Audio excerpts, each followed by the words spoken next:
क्या आपने कभी सोचा है कि इस दुनिया के बनने से पहले क्या था, जब न धरती थी, न आकाश, न समय, न सूर्य, न चांद और न ही कोई इंसान?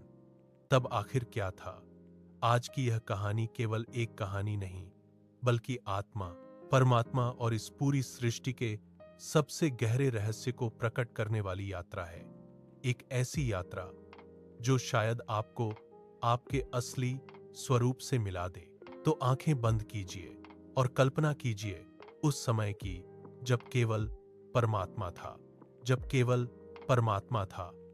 समय के शुरू होने से भी पहले, जब कुछ भी अस्तित्व में नहीं था, तब केवल परमात्मा था। न कोई दिशा थी, न कोई आवाज, न प्रकाश, न अंधकार, सिर्फ एक अनंत चेतना। परमात्मा नूर से भरा हुआ एक अथाह महासागर था, इतना शांत, इतना सुंदर कि शब्द भी उसकी सुंदरता को व्यक्त नहीं कर सकते। वह प्रेम का सागर था, शुद्ध प्रेम, जिसमें न कोई भय था, न कोई दुख। उस विशाल नूर के सागर में लाखों, करोड़ों चमकती हुई बूंदें थीं। वे बूंदें गहरी निद्रा में थीं। उन्हें यह भी पता नहीं था कि वे कौन हैं। उनमें से हर एक बूंद उस परम प्रकाश का एक अंश थी। उन्हीं बूंदों को आत्मा कहा गया, और तुम भी उन्हीं आत्माओं में से एक हो। हां, तुम केवल यह शरीर नहीं हो, तुम परमात्मा के नूर की एक दिव्य चिंगारी हो। परमात्मा ने दुनिया बनाने का निर्णय क्यों लिया? एक दिन परमात्मा के हृदय में एक इच्छा उत्पन्न हुई। उसने सोचा, मैं अपने प्रेम को अनुभव करना चाहता हूं। मैं अपनी सुंदरता को अनगिनत रूपों में देखना चाहता हूं। और तभी परमात्मा ने अपनी दिव्य आवाज से एक कंपन उत्पन्न किया, एक पवित्र ध्वनि। कुछ लोग उसे कहते हैं कुछ शब्द, कुछ नाद और कुछ ईश्वर की आवाज। उस ध्वनि से प्रकाश की तरंगें निकलीं और उसी क्षण सृष्टि का जन्म हुआ। आकाश बना, ग्रह बने, सूर्य, चांद और सितारे प्रकट हुए। फिर पर्वत बने, समुद्र बने, नदियां, झरने और जंगल बने। फूल खिले, पक्षी गाने लगे, हवा बहने लगी। पूरी सृष्टि अद्भुत थी, लेकिन उसे देखने वाला कोई नहीं था। तब परमात्मा ने एक दिव्य योजना बनाई। उसने कहा, मैं एक नाटक रचूंगा।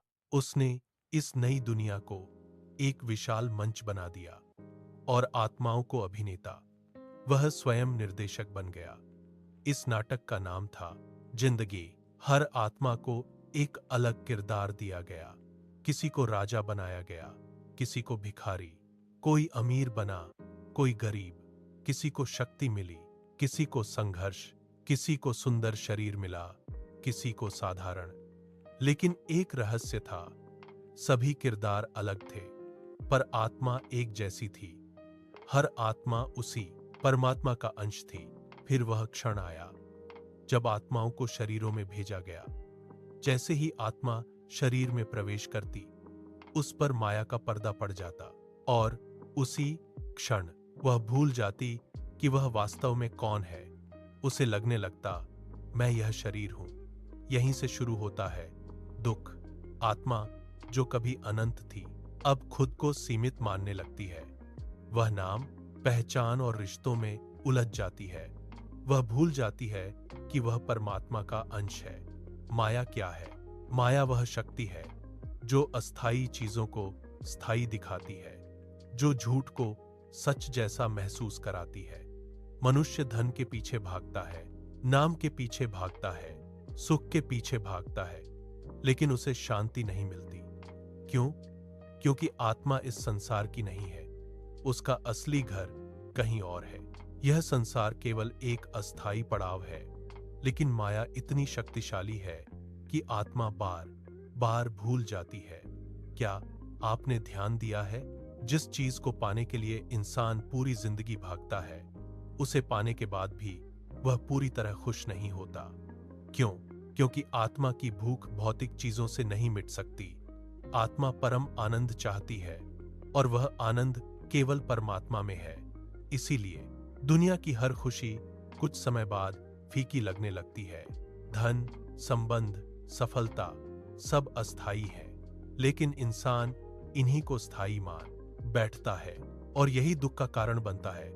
हालांकि आत्माएं भूल गई थीं, लेकिन परमात्मा उन्हें कभी नहीं भूला। समय समय पर उसने संतों, ऋषियों और महापुरुषों को धरती पर भेजा। उन्होंने आकर कहा, हे आत्मा, तू यह शरीर नहीं है, तू अमर है, तेरा असली घर परमात्मा है। उन्होंने ध्यान सिखाया, प्रेम सिखाया, सत्य का मार्ग दिखाया, लेकिन बहुत कम लोग उनकी बात समझ पाए, क्योंकि संसार का शोर बहुत तेज था। एक दिन कुछ आत्माएं संसार से थक गईं।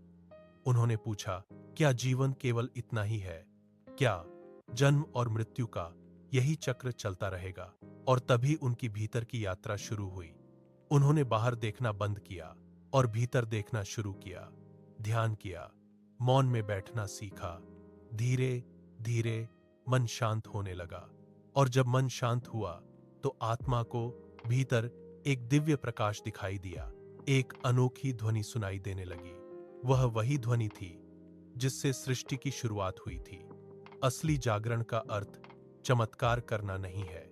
असली जागरण है अपने असली स्वरूप को पहचान लेना।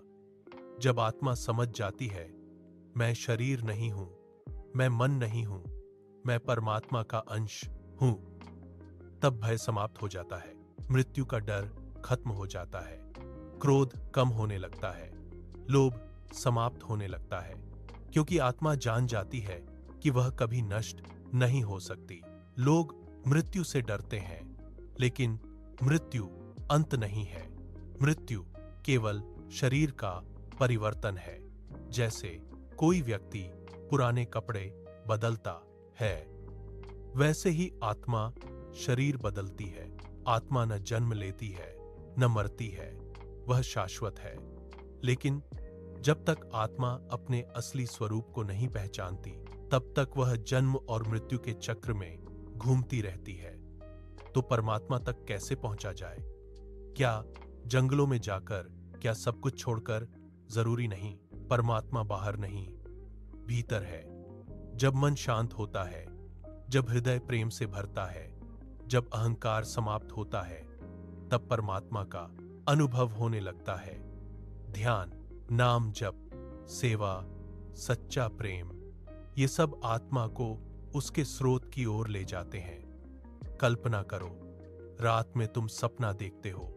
सपने में तुम रोते हो, हंसते हो, डरते हो, लेकिन जैसे ही नींद खुलती है, तुम समझ जाते हो कि वह सपना था। ठीक वैसे ही जब आत्मा जागती है, तब उसे समझ आता है कि यह संसार भी एक सपना जैसा था, एक दिव्य लीला, एक नाटक जिसे परमात्मा ने रचा। और फिर एक दिन जब आत्मा पूरी तरह जाग जाती है, जब उसके सारे भ्रम टूट जाते हैं, जब उसका मन पूरी तरह शांत हो जाता है, तब वह अपने स्रोत में लौट जाती है। जैसे पानी की बूंद समुद्र में मिल जाती है, वैसे ही आत्मा परमात्मा में विलीन हो जाती है। और तब न कोई भय बचता है, न कोई दुख, सिर्फ अनंत शांति, अनंत प्रेम, अनंत प्रकाश। तो याद रखो, तुम केवल यह शरीर नहीं हो, तुम नौकरी, नाम या पहचान नहीं हो, तुम उस अनंत परमात्मा के नूर की एक दिव्य बूंद हो। यह दुनिया एक यात्रा है, एक नाटक, और तुम यहां केवल अपना किरदार निभाने आए हो। लेकिन अपने असली घर को मत भूलो। अपने भीतर जाओ, अपने आप को जानो, क्योंकि जिसने स्वयं को जान लिया, उसने परमात्मा को जान लिया। अगर यह वीडियो आपके दिल को छू गया हो, तो इसे लाइक करें, शेयर करें और चैनल को सब्सक्राइब जरूर करें। कमेंट में लिखें, मैं आत्मा हूं। फिर मिलेंगे एक और रहस्यमयी आध्यात्मिक यात्रा में। शांति।